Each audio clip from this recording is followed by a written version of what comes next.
Мы отправились в разные уголки нашей огромной страны, Я Мускатина Катя. С вами Александр Снитовский. Меня зовут Иван. чтобы исследовать многонациональную культуру народов, живущих в России. Это проект о людях, о большом количестве прекрасных людей, которых мы встретим, с которыми поговорим, попробуем их кухню, изучим их традиции и язык, примерим костюмы, а главное, расскажем о дружбе между разными народами. Трое ведущих, одна большая страна и десятки удивительных народов. Это проект национальность.ру. Я Александр Снитовский, это проект национальность.ру. Мы с вами в Ингушетии, так что поехали! Ингуши. Кто они и как спустя 4000 лет им удается сохранить древнейшие традиции? Узнаем в этом выпуске.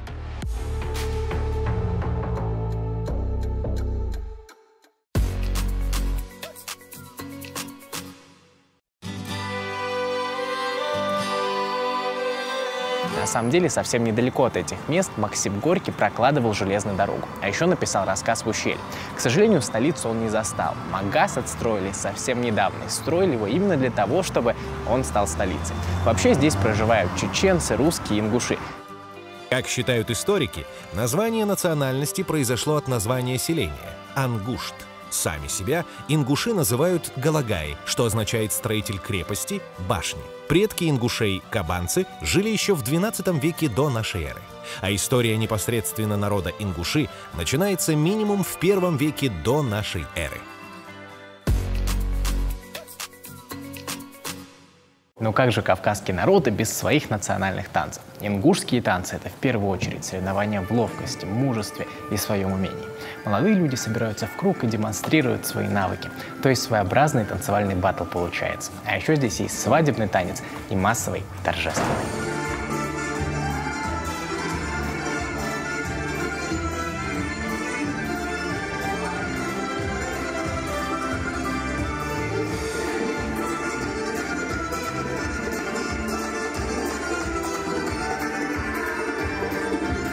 Это ингушский массовый танец. В данном танце показывается праздник. Занимались чем-то одним делом или собрались на свадьбе где-то, и произошел какой-то танец. Молодежь собралась, они устроили, скажем так, лезгинку и станцевали. Вот это передается в данном танце. Девушка выходит, она показывает себя, как она грациозно танцует. Мужские движения, которые мы должны делать в этом танце, они отличаются своей скоростью, и высокий темп, быстрые движения, это, конечно, забирает очень много сил, и этот танец является очень импульсивным.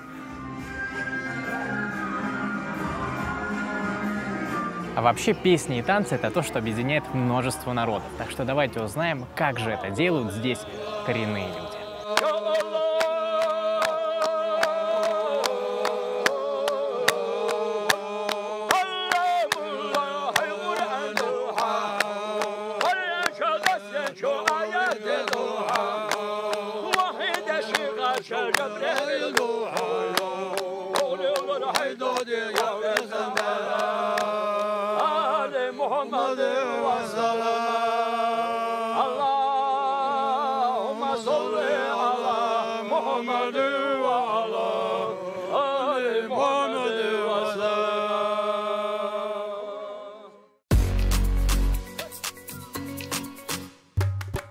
Вы знаете, что у каждого народа есть свои национальные костюмы. Так вот, для того, чтобы вы не путали ингушские с любыми другими, мы разберемся в их тонкостях. Форма, в которой мы сейчас находимся, у нас называется чокы. Вообще доступно, известно, это черкеска. Изначально здесь хранился порох. Далее это уже осталось как элемент украшения с защитой. У богатых, именитых родов были именные газади. Могла быть печать на серебре или же инициалы хозяина. И если заключался какой-то договор, мирный договор, примирение, то они снимали и в знак подтверждения этого договора отдавали свои газеты. Это уже было окончательно, не подлежало вообще обсуждению, и назад обратного хода не было. Очень важный элемент национальной одежды – папаха. Если у ингушей забивали папаху с головы, это считалось хуже, чем пощечина. Это смывалось только кровью, до того значимый атрибут папаха. Молодым людям, которым исполнялось 15 лет, совершеннолетия, собирались родственники, им торжественно дарили пояс серебряный, мужской уже взрослый, и юношеский кинжал. Уже он входил в взрослую жизнь и нес полную ответственность за свои слова, поступки, за свои действия. Или же бездействие. Мужчина в черкеске, он не может быть расслабленным, он не может быть сгорбившимся, он не может быть сутулым. Он должен держать себя как струна. И черкеска не идет, когда у человека есть живот. В этом очень много смыслов.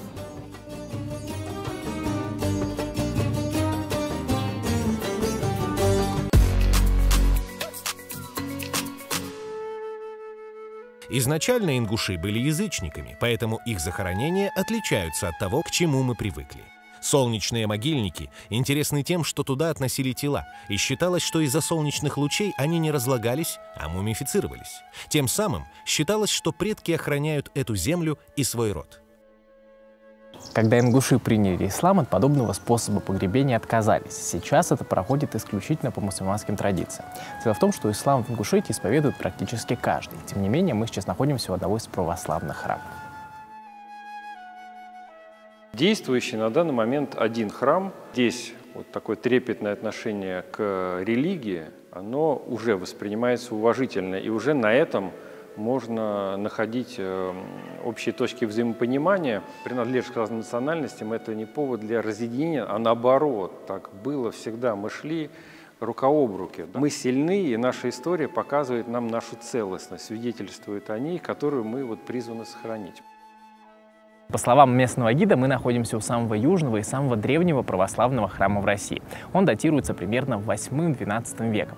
Дело в том, что в тот момент исповедовали здесь, конечно, христианство, но со временем большая часть людей перешла на ислам. Сейчас это порядка 97%. Тем не менее, христианство здесь чтят и уважают, потому что это часть истории, которую необходимо помнить, чтобы двигаться вперед, помня ошибки и хорошие моменты прошлого. Массовое принятие исламом ингушами произошло в XIX веке. Наши обычаи, нравственный кодекс, который именуется словом «эздил», он по своей основе идентичен предписаниям религии ислам. Это и благое отношение к старшим, милосердное отношение к младшим, гостеприимство. Различные предписания нашей религии, они были основным духовно-нравственным кодексом нашего народа.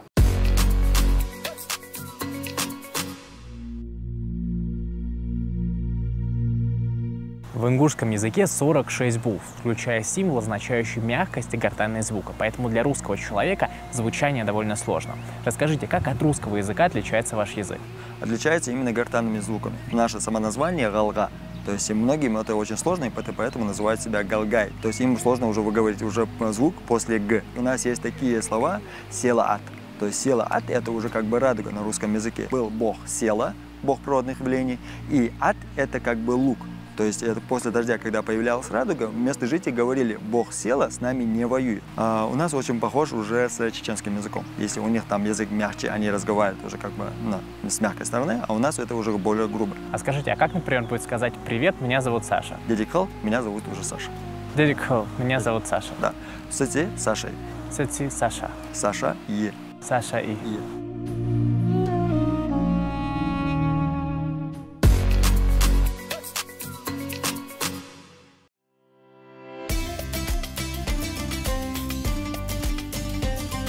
Как правило, ремесла и народное творчество – это отражение культуры. Ингушетия всегда славилась своими коврами, а именно истинными. Сейчас мы поговорим с человеком, чьи руки сделали всю эту красоту. Ковры – это вообще-то из глубины вековища, это историческое, культурное такое ремесло. Народ очень долгое время не имел письменности своей, а ковры, они идут из далекой старины, когда чисто вот этими вот коврами, разнообразными символами могли некоторую информацию передать. Когда симметричные рисунки, они говорят о спокойствии, о мирной жизни.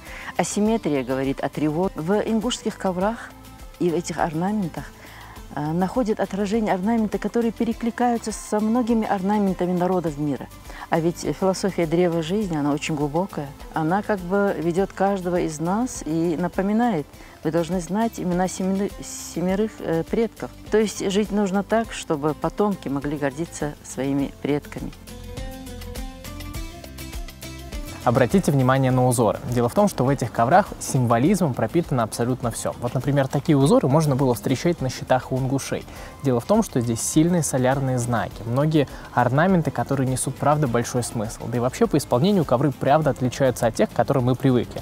Здесь мягкая подложка, полностью все делается из овечьей шерсти, и считается, что такой ковер очень полезен для здоровья. Так что на него не только приятно было бы наступать, но и любоваться на стене. Так что настоящее произведение ингушского искусства.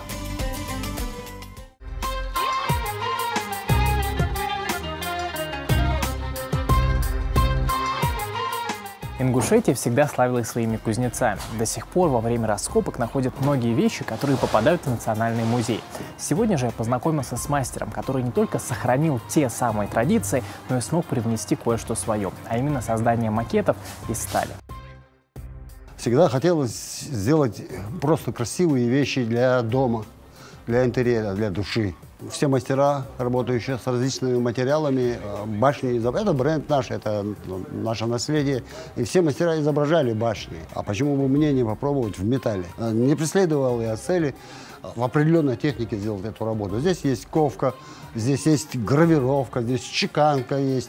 Есть обыкновенная электрическая сварка, есть очень много слесарной работы. Мне доверили настоящий молот, щипцы, горн уже разогрет, а значит, мне покажут, как это делать по-ингушски. Железо пока горит, потому что пока процесс металл остывший, он уже тебе не интересен как материал. Поэтому железо нужно обработать вот сейчас и здесь, пока горячее. На вилку. И смело. Если ничего не будет, это металл. Все, крутим. О, а получается красивая валюта. Смелее. О, чтобы звон наковальни было слышно. О, ну да, у тебя получится кузнец. Практически скрипичный крик.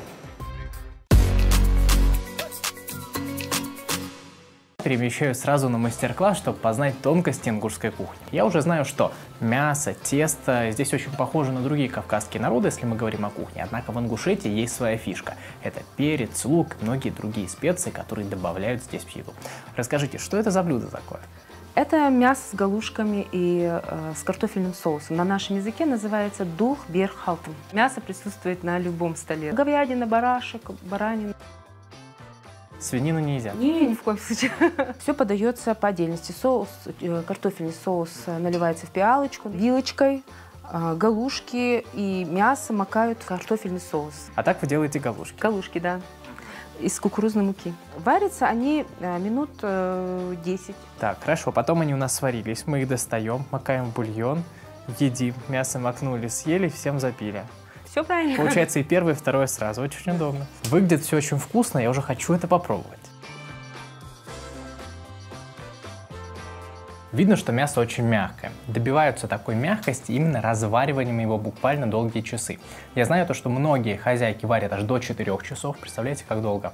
Так что оно просто не может не быть вкусным. Ингушская национальная кухня. Она влюбляет в себя не только обилием блюд, но и самое главное – вкусом каждого блюда. Представить кавказский народ без единоборств невозможно, а ингушские дзюдоисты считаются одними из самых сильных в мире. Поэтому мы встретились с Исраилом Кадзоевым, заслуженным тренером России, воспитанники которого добиваются грандиозных высот. Никогда не думал работать тренером, потому что я знаю, насколько ответственная и тяжелая эта работа, быть тренером. Начал как-то сам ходить с ребятами, заниматься. Потом работа пошла такая, что надо было свой опыт, знания вкладывать в наших ребят. И вот так остался с становлением нашей республики. Практически 30 лет я сам уже вот работаю тренером. Вы воспитали столько чемпионов, в том числе Олимпийских игр. У вас наверняка есть какой-то свой фирменный прием. Можете мне показать, как его делать? Дзюдо у нас начинается всегда с приветствия. Это ре. поклонились друг другу, подходим, берем захват. О, как все быстро началось. Берете руку, пояс, ставите эту ногу сюда, разворачиваетесь, эту ногу вперед чуть-чуть, вот, и бросаете, вот, оп, вот сюда. Бросайте, меня можете бросать.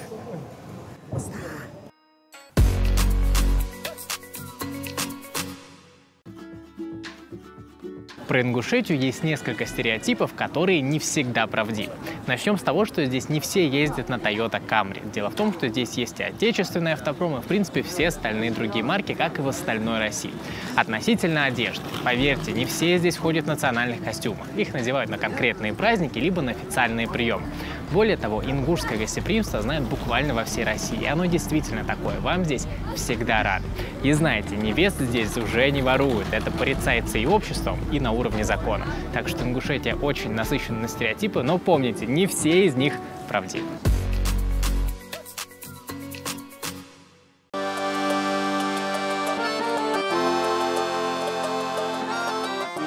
Здесь все. Олицетворение характера, традиций народа. В Ингушетии нет детских домов и нет домов престарелых. А все потому, что здесь никто никого не оставляет без заботы. Ну а помогать соседу в сборе урожая либо в постройке дома – это вообще норма. Каждый ингуш знает минимум 7 имен своих прямых предков, поэтому каждый человек знает, кому именно принадлежала та или иная фамильная башня. А еще здесь родина переводится как «земля отцов». Ингуши привязаны к своей земле, предкам, и самая главная традиция. Они сохраняют ремесла, а еще придумывают новые. И здесь, правда, чувствуется все тепло Кавказа. Так что, как видите, мы не такие разные, у нас гораздо больше общего, чем различий. Ну а с вами был Александр Снитовский, проект национальность.ру. Пока, Ингушетия!